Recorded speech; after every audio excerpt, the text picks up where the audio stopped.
So, ito pala yung binili ko na milk bottles para sa baby. Ang kulay niya is green. Paborito ko din ito. And then, bawat bottles is may nakalagay dito na mga measurement. Kahit makailang hugas na po siya, hindi talaga siya matatanggal yung nakasulat dito na numbers or measurement sa bottles dahil silicone po siya. Ayan. And ang mas maganda din nito is can be clean sa dishwasher, microwave, or sterilizer. So, itong milk bottle na to, nagustuhan ko siya kasi naka-design po siya para hindi ma-confused yung baby. Either breastfeed or bottle feed. Dahil dun sa breast-like soft and flexible silicone for combination feeding. Nakalagay dito, isang box po siya, nakaset na flexi feeding set.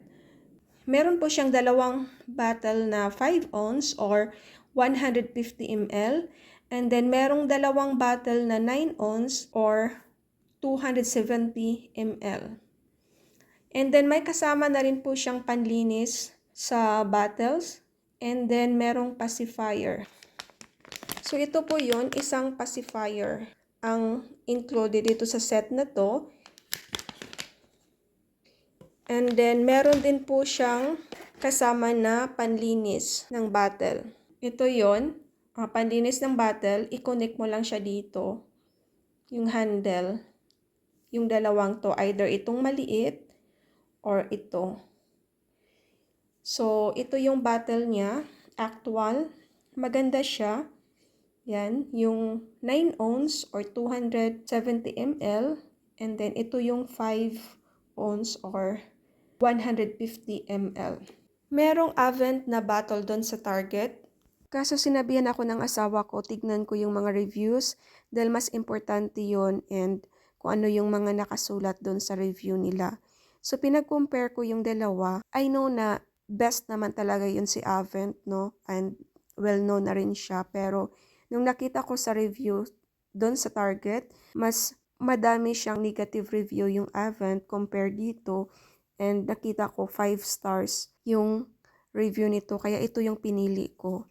Yung both brand naman is maganda and well-known siya, especially yung Avent. Pero alam natin as mom, kung ano yung pinaka-best para sa ating baby, yun talagang piliin natin. And depende na rin po sa baby kung alin yung mas okay sa kanya and preferably ni baby na mas comfortable po siya gamitin alin sa brand na yon. Kahit iba namang brand, as long as okay siya, kahit mumurahin, walang problema. As long as safe si baby, komportable siya, yun, walang problema naman. So based sa naging experience ko during sa pag-order online sa Target, nakikita ko naman ang comparison and yung reviews kung alin ang mas maganda. Since ito yung 5-star reviews, so as mom, ito yung pinili ko and kampante ako na gamitin ito. Kaya ito yung pinili kong bilhin.